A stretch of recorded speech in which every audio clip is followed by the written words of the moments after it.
Hi friends, అందరికీ నమస్కారం. Telugu tech ఛానల్కి స్వాగతం. ఫ్రెండ్స్, ఈరోజు ఇది మన ఛానల్లో సెకండ్ వీడియో. ఆల్రెడీ జియోలో ఒక 5G ఫోన్ అయితే త్వరలో రానుంది. సో దాని గురించి ఇప్పటివరకు బయటకు వచ్చిన స్పెసిఫికేషన్ మొత్తం ఒక వీడియోలో అయితే నేను అప్లోడ్ చేశాను మార్నింగ్.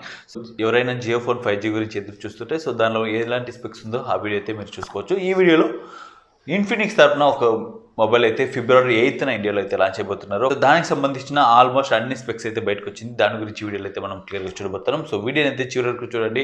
ఇన్ఫినిక్స్ తరఫున వీళ్ళు లాంచ్ చేస్తున్న ఇన్ఫినిక్స్ జీరో 5G మొబైల్ గురించి పూర్తి వివరాలు తెలుసుకోవడానికి వీడియో చూసి నచ్చితే మర్చిపోండి లైక్ చేసుకోండి. ఇలాంటి అప్డేట్స్ కోసం తెలుగు మొబైల్ ఛానల్కి సబ్స్క్రైబ్ చేసి పెట్టుకోండి. ఫ్రెండ్స్, ఫస్ట్ టైం ఇండియాలో ఇన్ఫినిక్స్ ఒక 5G మొబైల్ అయితే లాంచ్ చేస్తున్నారు. సో ముందుగా దీని లుక్ మీరు చూసినట్లయితే ఇంతకు ముందు ఓపో Find X3 మొబైల్ అయితే మీరు చూస్తుంటారు. సో సేమ్ అలాంటి డిజైన్తోనే అలాంటి గ్లాస్ ఫినిషింగ్తోనే వీళ్ళు మొబైల్ అయితే తీసుకొస్తున్నారు. చూడడానికి same Oppo Find X3 mobile లాగా కనిపిస్తుంది, కానీ చూడడానికి చాలా ప్రీమియం లుక్ అయితే ఉంది. సో డిజైన్ వైజ్ కానీ లుక్ వైజ్ కానీ చాలా వరకు అట్రాక్ట్ చేసేలాగా ఉంది.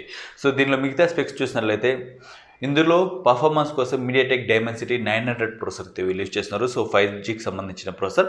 ఇందులో 13 5G బ్యాండ్స్ అయితే ఈ ప్రాసెసర్లో మీకు సపోర్ట్ అయితే ఉంటుంది. దాంతోపాటు 6nm టెక్నాలజీ బేస్ చేసుకుని ఉన్న ప్రాసెసర్. సో పర్ఫార్మెన్స్ వైజ్ ఎలాంటి ప్రాబ్లం అయితే ఉండదు. గేమింగ్ కోసం కలిసి డే బై డే యూసేజ్లో మీకు చాలా వరకు సపోర్ట్ అయితే ఉంటుంది. దాంతోపాటు ఇందులో 6.67 ఇంచ్ స్క్రీన్ సైజ్తో ఒక బిగ్ డిస్ప్లే అయితే మీరు చూసుకోవచ్చు. కానీ డిస్ప్లే ప్యానల్ చూసుకుంటే లీక్స్ ప్రకారం కొన్ని లీక్స్ అయితే AMOLED ప్యానల్ చెప్తున్నారు, ఇంకో కొన్ని IPS LCD డిస్ప్లే అయితే చెప్తున్నారు. కానీ డిస్ప్లేలో 120 Hz రిఫ్రెష్ అయితే కన్ఫర్మ్ ఉంది, కానీ IPS LCD panel AMOLED panel అనేది తెలియాల్సింది.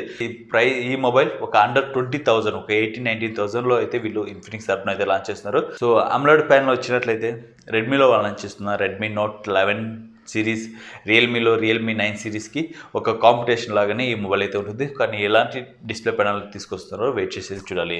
దాని తర్వాత కెమెరా వైజ్ చూసుకుంటే బ్యాక్ సైడ్లో ట్రిపుల్ కెమెరా సెటప్లో అయితే ఉంది. 48 మెగాపిక్సెల్లో మీకు ప్రైమరీ సెన్సర్ ఉంది. దాంతోపాటు ultra wide angle lens, third one telephoto sensor అయితే ఉంది. So depth sensor, micro sensor అయితే ఇక్కడ మిస్ అయింది. సో ఎప్పుడు లాగానే వీళ్ళు టెలిఫోటో సెన్సర్ అని ఒక సెన్సర్ అయితే ఎక్స్ట్రా పెట్టారు. ప్లస్ ఫ్లాష్ లైట్ మనం బ్యాక్ సైడ్లో చూసుకోవచ్చు. సో ఫ్రంట్లో పంచువల్ డిజైన్లో సెల్ఫీ కెమెరా కోసం 16 మెగాపిక్సెల్ అయితే అందిస్తున్నారు. బ్యాటరీ కెపాసిటీ చూసుకుంటే 5000 mAh బ్యాటరీ, 33 వాట్ వరకు ఫాస్ట్ చార్జర్ అయితే అందిస్తున్నారు. ఇందులో ఎక్స్ట్రా ఫీచర్స్ అయితే మనకు అన్ని రకాల సెన్సర్స్ మనం అయితే ఎదురు చూసుకోవచ్చు. 3.5 జాక్, USB Type-C పోర్ట్ అయితే అందిస్తున్నారు. సో LPDDR5 ర్యామ్ సపోర్ట్ ఇక్కడ చూసుకోవచ్చు. స్టోరేజ్ చూసుకుని UFS 3.1 అయితే ఇక్కడ చూసుకోవచ్చు. సో ఒక 20,000 లాంచ్ చేస్తున్నారు కాబట్టి మనకి అన్ని రకాల ఫెసిలిటీస్, ఎక్స్ట్రా ఫీచర్స్ మొత్తం ఈ మొబైల్ అయితే అందిస్తున్నారు. డ్యూయల్ స్టీరియో స్పీకర్ డెఫినెట్గా ఉంటుంది, ఎందుకంటే వాళ్ళు 11-12,000లో లాంచ్ చేస్తున్న మొబైల్లోనే డ్యూయల్ స్టీరియో స్పీకర్ అయితే అందిస్తున్నారు ఇన్ఫినిక్స్ తరఫున. డెఫినెట్గా ఈ మొబైల్లోనే మీరు డ్యూయల్ స్టీరియో స్పీకర్స్ అయితే ఎదురు చూసుకోవచ్చు. దాంతోపాటు NFC ఫీచర్ కూడా మీరు ఇక్కడ ఎదురు చూడవచ్చు. సో ఇప్పటి వరకు వచ్చిన లీక్స్ ప్రకారం ఇండియాలో 1 వేరియంట్ మాత్రమే వచ్చే అవకాశం అయితే ఉంది. 8GB RAM 128GB స్టోరేజ్, ఒక 18,000 రేంజ్లో అయితే తీసుకురావచ్చు. సో చూద్దాం 6GB వేరియంట్లో తీసుకొస్తారా లేదనేది. కానీ ఇప్పటికీ 8GB RAM 128GB స్టోరేజ్ అనేది కన్ఫర్మ్ అయింది. సో ఒక 18,000 రూపీస్ అయితే నా ఎక్స్పెక్టేషన్ అయితే ఉంది. సో ఒక 16,000, 17,000లో వచ్చినట్లయితే డెఫినెట్గా రెడ్మీ, రియల్మీ బ్రాండ్స్కి ఒక మంచి కాంపిటేటర్గా అయితే ఈ మొబైల్ అయితే మనం చూసుకోవచ్చు. ఈ mobile out of the box Android 11 సపోర్ట్తో, ఆపరేటింగ్ సిస్టమ్ చూసుకుంటే XY 10తో ఈ మొబైల్ అయితే రానుంది.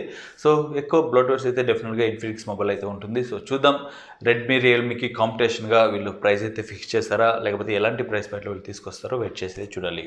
నేనైతే చాలా ఎగ్జైటింగ్గా ఉన్నాను ఇన్ఫినిక్స్ జీరో 5G మొబైల్ కోసం. సో ఈ స్పెసిఫికేషన్ గురించి మీ ఒపీనియన్ కింద కామెంట్ సెక్షన్లో చెప్పండి. సో వీడియో నచ్చితే మర్చిపోయి లైక్ చేసుకుని ఇలాంటి అప్డేట్స్ కోసం తెలుగు మొబైల్ ఛానల్కి సబ్స్క్రైబ్ చేసి పెట్టుకోండి.